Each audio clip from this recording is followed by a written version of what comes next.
Hey there folks, welcome to Spectrum Pulse. We talk about music, movies, art, and culture.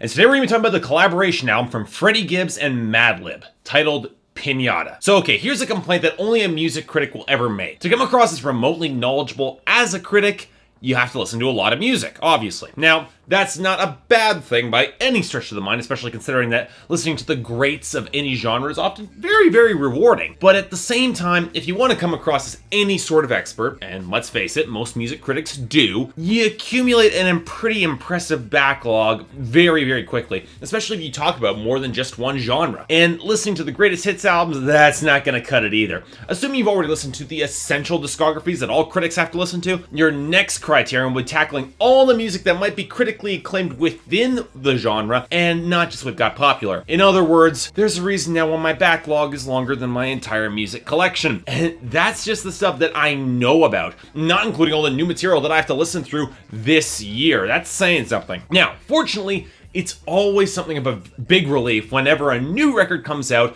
by an artist who falls into the previously critically acclaimed category. Because now I can kill two birds with one stone. For one, I can review a brand new album, and I can take the excuse to revisit the works of artists in my backlog under the pretense of research and appropriate context. And since this album is a collaboration, I get to tackle two artists in question, which for me, it's even better. Now, the first one you should already know. DJ and hit producer Madlib, responsible for some of the most critically acclaimed collaborations in the hip-hop underground, most notably with MF Doom for the classic album Mad Villainy, which showcased his love for great beats, off-kilter 70s samples, and decidedly unique sound rooted in the fusion of over-the-top kitsch and gangsta grime. Now the second is Freddie Gibbs, who signed to CTE World in 2006 before leaving that label and becoming an underground star in the mixtape scene, where he developed a reputation as a great technical gangsta rapper with an unfortunate habit of retreading similar ground over and over again. And having listened to his debut album ESGN and a couple of his mixtapes, it's not exactly an unfair assessment. Gibbs' standard methodology for his rapping was that as a thug with some self-awareness and a conscience, and that's always a tough balancing act to maintain, especially if you're attempting that balance over and over again. And thus, I was intrigued to check out their full-length collaboration album Piñata, for at least at first, it seemed like a bit of an odd fit. So, how did it go? Well, if you've already seen my YG review, you should already have some idea of where I stand, because this album is goddamn excellent and will likely be one of the best hip-hop albums of this year. And you know, the hilarious thing about this album isn't that it's a massive reinvention of the gangster rap formula, because it's not, but rather a return to the old school methodologies that had worked so well in the past, especially in the 90s, and been honed to a razor edge. And yet between the collaborators, the deeper context, and the social commentary, it doesn't feel like a throwback conceptually. A modern sensibility and a modern sound push through an established filter of old school gangster rap. Oh yeah, and their album is awesome, as if you needed any more evidence. And honestly, it's taken me a week and several listens to really articulate about what I love about this album. Because when you think about it, Freddie Gibbs and Madlib, they're both delivering exactly what you would expect them, albeit at a creative peak. Madlib in particular seems to have taken the majority of his beats and added a layer of grime and rich texture that makes them sound like they were imported directly from a sleazy 70s blaxploitation movie. And like many of those films, the sounds are either soaked in rich jazz or soul or infusing futuristic elements like you would find in the early days of synthesizers in the late 70s, and you would hear those sounds in those particular B-grade movies. And the arsenal of samples from that era that he draws upon are great complements to the underlying themes that are associated in each song, and they're little subtle bits of additional context that I pick up every single time I listen to these songs. Now, there are a few synth lines that I find a little bit too blaring for my personal taste, as much as the jazz or the soul lines, which I like a little bit more. And some of the sillier elements of Madlib's production, they don't quite seem to fit as well with Freddie Gibbs' more down-to-earth approach as well as they did with MF Doom. But really, those are minor issues with cohesion on an extremely cohesive record. And I don't think there was a single hook that I actively disliked on this album.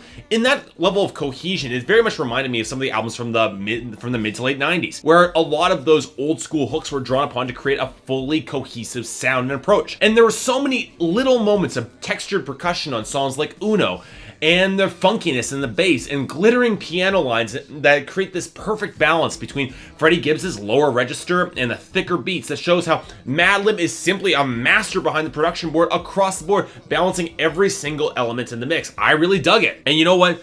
if Madlib excels there, this might be Freddie Gibbs' best appearance behind the microphone. Not only has his technical rapping skill improved significantly in terms of solid songwriting with very few bad or whack lines, but he shows a versatility in being able to alternate his flow, or even jumping into double time if he wants to spit harder and faster. And while I won't say that Gibbs is the most charismatic rapper behind the microphone, he brings a certain subtle emotional intensity on this album that I at least found really compelling, especially when it tackles more ambitious subject material. And with some of the social commentary, it's not far to hear a Tupac comparison, and feel that it's kinda justified. Although, to be fair here, Gibbs wisely never makes the comparison himself. And that's another thing I like about this album.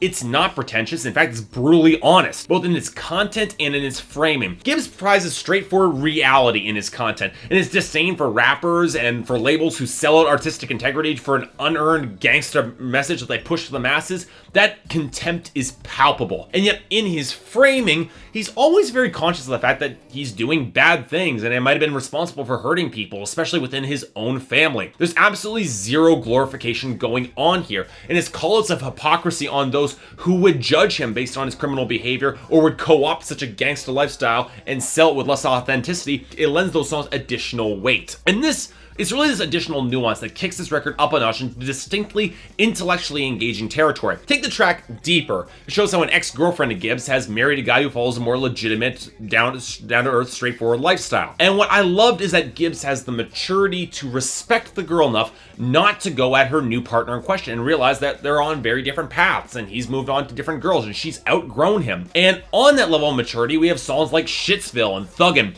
two songs that take aim at the American establishment who demonize his lifestyle when they either are no better than him in terms of morality, or B, have much bigger problems with which they need to deal with. And this underscores the honesty in the framing. Freddie Gibbs knows what he's doing is questionable or even possibly quite wrong, but he never hides behind a veneer of moral superiority, and he only looks down on those who are faking this sort of ideal. And on that note, he delivers a crushing amount of bile against the mainstream record industry, the culture that supports and exits on in one of my favorite tracks, Uno, and his former label owned by Jeezy, who gets hit with a shockingly scathing and powerful diss track on Real. It sounds like it was imported from the mid-90s. And yet, that same level of punishing, self-conscious honesty comes back on tracks like Broken, in the short skit Watts, where his family points out some of Gibbs' own hypocrisy. And even though Gibbs draws an interesting parallel between his ex-policeman father and himself, the both of them who have hustled, it rings intentionally hollow, and it strikes that much more of a stronger chord in the emotional underpinnings of the song. Now,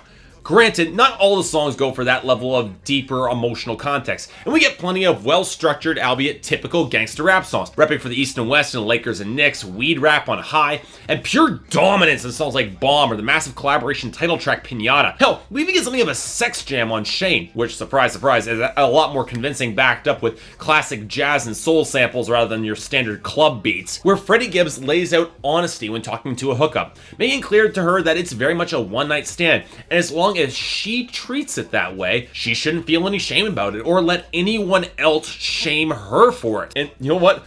Honestly, even though he might not have intended it, that might be one of the most progressive anti-slut-shaming messages I've heard in a rap song, not written by Macklemore or Dessa, and I thought it was a really great, subtle touch. And that's another element I really liked about this album. Even when the songs are pretty near hip-hop cliches, there's enough reinvention, introspection, and deeper context that make them really stand out. But on that note, I can't help but feel that all of Gibbs' collaborating artists, I don't think they all stick the landing in the same way. Sure, Domo Genesis and Earl Sweatshirt do great work, and Domo Genesis continues to improve, and Scarface, G-Wiz, and Mac Miller, they all stand out on their track. But I did think Ab-Soul could have polished his verse a little bit more on Lakers. Maybe a second draft could have helped there. And I'll admit, I wasn't the biggest fan of Raekwon's verse on Bomb, as it didn't quite feel as thematically cohesive with Freddie Gibbs' first two verses. I had a similar small issue with Danny Brown on High. He's just a little bit too broad for the more laid-back feel of the track, and it didn't quite fit the tone. Honestly, if I have a big criticism with this record as a whole, it'd be the moments where it goes a little bit broader and a little bit sillier, a little bit more lightweight. It doesn't quite feel as tightly knit, and the tone is a little inconsistent with the album as a whole. Sure, I get why Freddie Gibbs put those moments on, but I don't think they worked for me in the same way. I don't think they worked quite as well. But you know what? Overall, Piñata by Madlib and Freddie Gibbs is goddamn awesome.